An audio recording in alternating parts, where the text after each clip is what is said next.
After I posted my last video on search shaft, the comments exploded. Some of you asked brilliant questions, some of you were completely confused, and a few people of you actually pointed out things most people miss. So in this video, I'm going to answer the most important question and show you what's really happening inside the system. First of all, question number one. Let's start with the most common question, which I call as question number one. Why not just close the valve slowly and avoid all of this? To answer that, you need to understand something critical.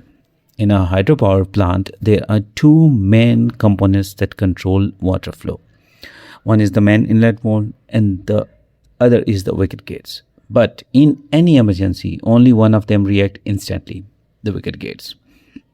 They are controlled by the governor system, powered through servo motor, and this system is designed with one priority: react immediately. So if there is a sudden load rejection or a grid failure, the governor doesn't wait. It slams the wicket gate shut. On the surface, that makes perfect sense. If water hammer happens when flow stops suddenly, then just don't stop it suddenly, right? Here's the problem. In a hydropower plant, you don't always have that luxury because emergencies don't give warnings. First of all, grid failure. Secondly, sudden load rejection. Thirdly, emergency shutdown. In these moments, turbine must react instantly, not in minutes, not even in seconds.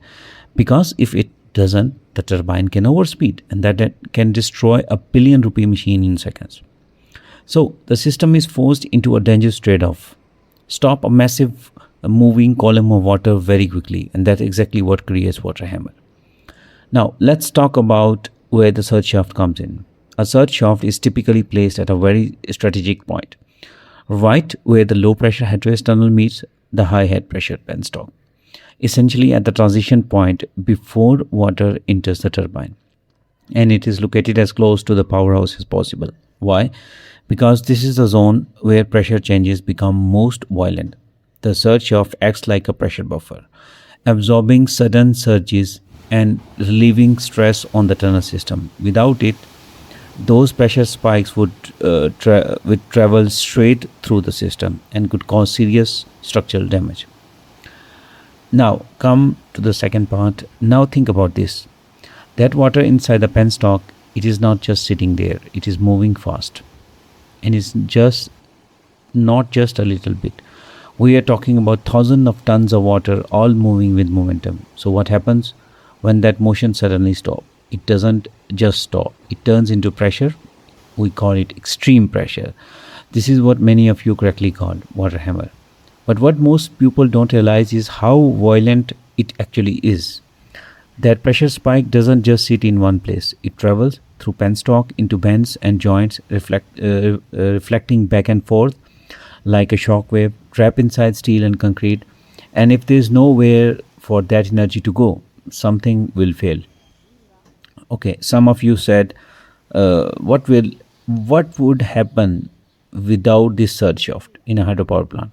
So some of you answered the pipe will explode, concrete will crack, it will destroy the system. You are absolutely right, because energy doesn't disappear. If it is absorbed, it gets released violently.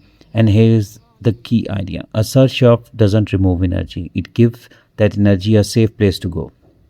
So where does the water actually go? One of my favorite questions was this. Does the water go upstream or downstream? The answer is neither. It goes up. When the pressure spikes hit, the water is forced into the surge shaft and it rises rapidly, but it doesn't stop there.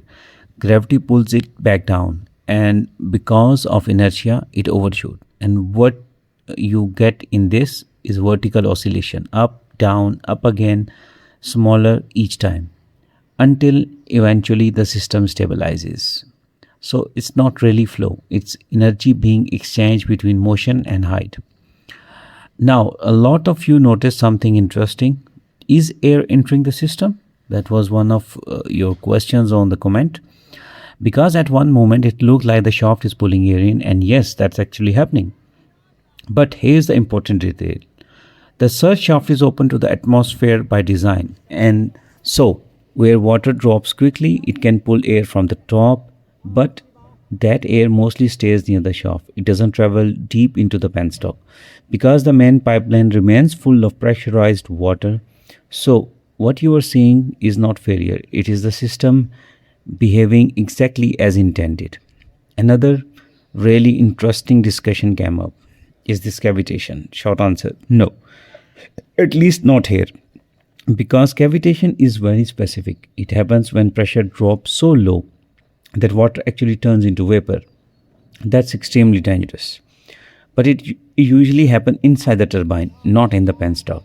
But what you are seeing here is closer to aeration, air mixing with water, and those air bubbles behave very differently.